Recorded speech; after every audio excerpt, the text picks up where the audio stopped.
নমস্কার দর্শক বন্ধুরা, আশা করি আপনারা প্রত্যেকে শ্রী শ্রী ঠাকুর, শ্রী শ্রী মা ও স্বামীজির কৃপায় ভালো রয়েছেন।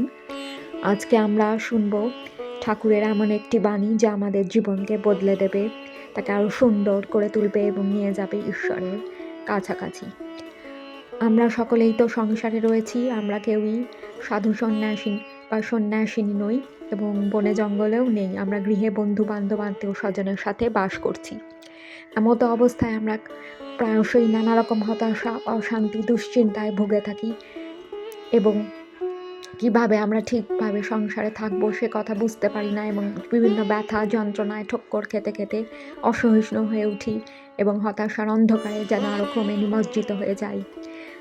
এই সময় ঠাকুর শ্রী শ্রী রামকৃষ্ণের এমন একটি কথা যদি আমরা স্মরণে রাখি, তাহলে দেখবেন যে জীবন অনেক সুন্দর হয়ে গেছে। এখন আমরা শুনব সেই কথাটি। শ্রী শ্রী ঠাকুরের মতে, আমরা যদি সংসারে ঠিকভাবে থাকতে পারি তাহলে আমরা অপার শান্তি ও আনন্দ লাভ করব। এই শান্তি ও আনন্দের উৎসটি হলো, ঠাকুর বলছেন যে সংসারে থাকবে কিন্তু পাঁকাল মাছের মতো।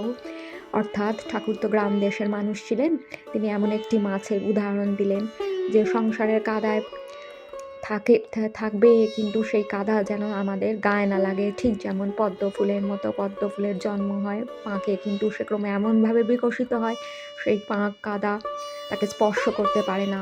সেই বিশেষ প্রজাতির মাছটিও সেরকম, সে জলের কাদায় ডুবে থাকলেও সে গায়ে যেন তার সেই মলিনতা, পঙ্কিলতা তাকে কখনোই স্পর্শ করতে পারে না।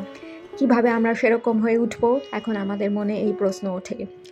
শ্রী শ্রী ঠাকুরের উত্তরে বলছেন যে সংসারের সব কাজ করবে যেন তোমার কর্তব্য, কিন্তু কখনোই সংসার এর প্রতি আসক্ত হয়ে পড়বে না, কারুর প্রতি আসক্তিতে ভুগবে না এবং নিষ্কামভাবে ঈশ্বরে মন রেখে সব কাজ করবে। জানবে তুমি এই সংসার একটি বেড়ানোর বস্তু মাত্র, সংসার অনিত্য, এটি চিরকাল থাকবে না। ঈশ্বরই একমাত্র সত্য এবং নিত্য বস্তু।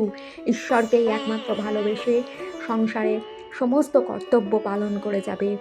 তার মানে এই নয় যে অন্য কাউকে ভালোবাসবে না, কিন্তু ভালোবাসা আর আসক্তি তো এক নয়। সংসারে জড়িয়ে পড়বে না কখনো, সংসারে সুখ দুঃখ তখন তোমাকে আর স্পর্শ করতে পারবে না। তাহলে আসল কথাটি দাঁড়ালো যে আমাদের মনটাকে একটু বদলে নিতে হবে এবং এটি জপ ধ্যানের দ্বারা হয় এবং মন পরিবর্তন আরেকটি উপায় হলো ঠাকুরের কৃপা লাভ এবং জপ ধ্যান। আস্তে আস্তে তখন মন যতই না আমরা সংসারে থাকি, সংসার আমাদের আর ছুঁতে পারবে না। এখানকার যে সব দুঃখ যন্ত্রণা, বিরহ, বিভেদ, সেগুলি আর আমাদের স্পর্শ করতে পারবে না, আমাদের অর্থে আমাদের মনকে স্পর্শ করতে পারবে না। আমরা তখন আস্তে আস্তে সংসারে থেকেও মুক্ত হয়ে যাব, এই জীবনে থেকেও মুক্ত হয়ে যাব। এই জীবন মুক্তিই হলো আমাদের আধ্যাত্ম জীবনের মূল লক্ষ্য। তাহলে আসুন আমরা শ্রী শ্রী ঠাকুরের দেখানো পথে, উত্তরণের পথে এগিয়ে যাই এবং সংসারে নিজেদের সমস্ত কর্তব্য করি। তার মানে এই নয় যে কোনো কাজ করব না, কর্মে অবহেলা করব, সেটি কিন্তু নয়।